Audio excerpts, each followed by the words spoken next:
بسم اللہ الرحمن الرحیم۔ اللہم صلی علی محمد وعلی آل محمد۔ کبھی کبھی مجبوری رلا دیتی ہے۔ سرکاری کالج میں انگلش کا پیریڈ تھا کہ ایک طالبہ زور زور سے رونے لگی۔ ٹیچر نے پڑھانا چھوڑا، بھاگم بھاگ اس کے پاس جا پہنچی، بڑی نرمی سے دریافت کیا، کیا بات ہے بیٹی، کیوں رو رہی ہو؟ اس نے سسکیاں لے کر جواب دیا، میرے فیس کے پیسے چوری ہو گئے ہیں، بیگ میں رکھے تھے، کسی نے نکال لیے ہیں۔ ٹیچر نے ایک لڑکی کو اشارہ کرتے ہوئے کہا، کمرے کے دروازے بند کر دو، کوئی باہر نہ جائے، سب کی تلاشی ہوگی۔ ٹیچر نے سامنے کی 3 رو سے طالبات کی خود تلاشی لی اور پھر انہیں پوری کلاس کی طالبات کی جیبیں چیک کرنے اور بستوں کی تلاشی کی ہدایت کر دی۔ کچھ دیر بعد 2 لڑکیوں کی تکرار سے اچانک کلاس ایک بار پھر شور سے گونج اٹھی۔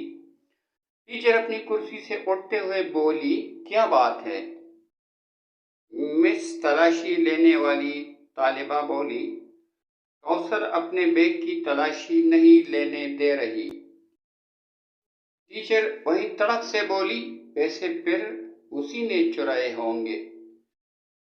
کوثر تڑپ کر بولی، نہیں مس، میں چور نہیں ہوں۔ تو پھر بیگ کی تلاشی لینے دو۔ نہیں۔ کوثر نے کتابوں کے بیگ کو سختی سے اپنے سینے کے ساتھ لگا لیا۔ نہیں، میں تلاشی نہیں دوں گی۔ ٹیچر آگے بڑھی، اس نے کوثر سے بیگ چھیننے کی کوشش کی لیکن وہ کامیاب نہ ہو سکی۔ اسے غصہ آ گیا۔ ٹیچر نے کوثر کے منہ پر تھپڑ دے مارا، وہ زور زور سے رونے لگ گئی۔ ٹیچر پھر آگے بڑھی، ابھی اس نے طالبہ کو مارنے کے لیے ہاتھ اٹھایا ہی تھا کہ ایک باروب آواز گونجی، رک جاؤ۔ ٹیچر نے پیچھے مڑ کر دیکھا تو وہ پرنسپل تھی۔ نہ جانے کب کسی نے انہیں خبر کر دی تھی۔ انہوں نے طالبہ اور ٹیچر کو اپنے دفتر میں آنے کی ہدایت کی اور واپس لوٹ گئی۔ پرنسپل نے پوچھا، کیا معاملہ ہے؟ ٹیچر نے تمام ماجرا کہہ سنایا۔ انہوں نے طالبہ سے بڑی نرمی سے پوچھا، تم نے پیسے چرائے؟ نہیں۔ نفی میں سر ہلا دیا۔ کوثر کی آنکھوں میں آنسو بھر آئے تھے۔ بالفرض مان بھی لیا جائے، پرنسپل متانت سے بولی، تمام طالبات اپنی اپنی تلاشی دے رہی تھی، انکار کیوں کیا؟ کوثر خاموشی سے میڈم کو تکنے لگی۔ اس کی آنکھوں سے 2 موٹے موٹے آنسو نکل کر اس کے چہرے پر پھیل گئے۔ ٹیچر نے کچھ کہنا چاہا، جہاں دیدہ پرنسپل نے ہاتھ اٹھا کر اسے روک دیا۔ پرنسپل کا دل طالبہ کا چہرہ دیکھ کر اسے چور ماننے پر آمادہ نہ تھا۔ پھر اس نے تلاشی دینے کے بجائے تماشا بننا گوارا کیوں کیا؟ اس میں کیا راز ہے؟ وہ سوچنے لگی اور پھر کچھ سوچ کر ٹیچر کو کلاس میں جانے کا کہہ دیا۔ پرنسپل نے بڑی محبت سے کوثر کو اپنے سامنے والی نشست پر بٹھا کر پھر استفسار کیا۔ اس نے خاموشی سے اپنا بیگ ان کے حوالے کر دیا۔ پرنسپل نے اشتیاق، تجسس اور دھڑکتے دل کے ساتھ بیگ کھولا، مگر یہ کیا؟ کتابوں کاپیوں کے ساتھ ایک پھولا پچکا ہوا شاپر بیگ بھی باہر نکل آیا۔ طالبہ کو یوں لگا جیسے اس کا دل سینے سے باہر نکل آیا ہو۔ کوثر کی ہچکیاں بن گئی۔